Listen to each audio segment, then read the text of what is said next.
Whether it was the coldest, the snowiest, or the warmest, this past February was one for the history books right across Canada. For many, it's probably good riddance to the winter weather, and as we head into the spring months, we're looking for any hint, any sign of hope that winter is behind us and warmer days are ahead. So is there more bundling or shoveling in the forecast? Well, prepare yourselves. The answer is probably yes.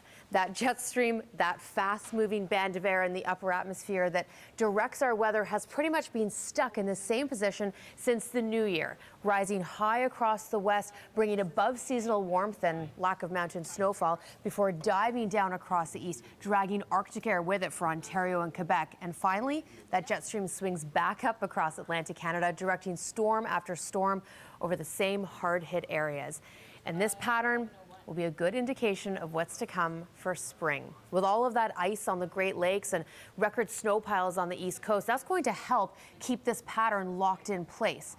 Unfortunately, most long-range climate models have central and eastern Canada coming in below seasonal from March to May. Now, that's not to say a few warm-ups aren't out of the question. March will certainly not be as cold as February for places like Toronto and Ottawa, but it could be a messy one.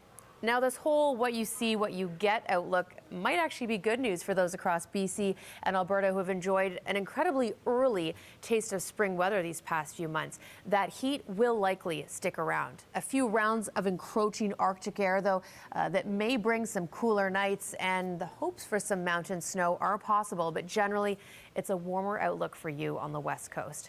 That active storm track, fortunately, we'll likely send a few more good winter storms the East Coast way, so I'm afraid don't put away those shovels just yet.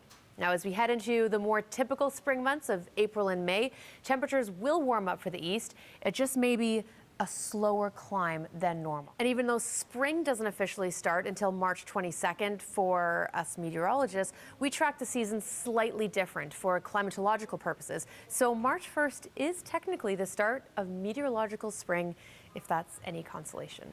And now, you're Science Smart. If you've got a science question, send me a tweet and I'll try to get it answered.